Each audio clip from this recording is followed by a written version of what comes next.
dahilan kung ba't sa krus ay napako siya, upang malaman mo na mahal ka niya. Kay Jesus ay lumapit ka. Di ko alam kung ano ang iyong dinadala, mga pasakit na lang, tila pagod ka na. Litong-litong marahil ay bigat na bigat, problema mo pasan-pasan ay hirap na hirap. Isang gabi sa iyong higaan ay nagising ka, walang patig na pagluhang tumali sa iyong mata, walang kamay na humapos at nagsabing kaya mo yan. Ayong dibdib hapag sumisikip at di na makayanan. Isang bote ng kung ano, agad mong dinampot, palinis ng isang alahas at hindi isang gamot. Tinangka mong inumin para magkaros na wakasan ang iyong buhay para bumuo pa na ang unos ng buhay na kailan may di matatakasan. Sandali, wag sasabihin ko'y pakinggan, sana may Jesus na nagmamalasakit para sa'yo, nagpakasakit para sa'yo. Huwag kang mag-alala, magkaramay ka. Ang dahilan kung ba't sa krus ay napako siya, upang malaman mo na mahal ka niya.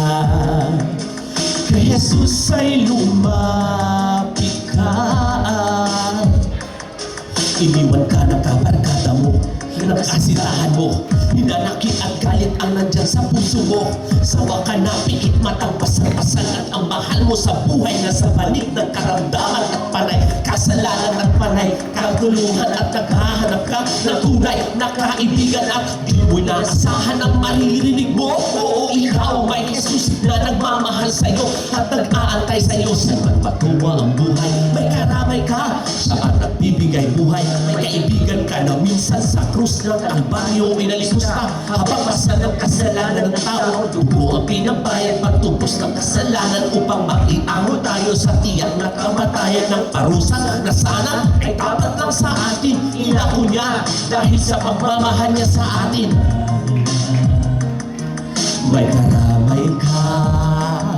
Ang dahilan kung ba't sa krus ay napako siya, upang malaman mo na mahal ka niya. Kay Jesus ay lumapit ka.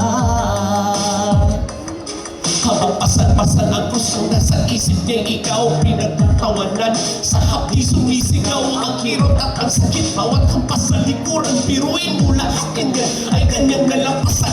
Alang-alang sa pag-ibig niya sa'yo, ano pa bang di kaya niyang gawin para sa'yo? Nariyan ang Biblia, hala sige basahin mo, tunay na kaibigan na maaasahan mo.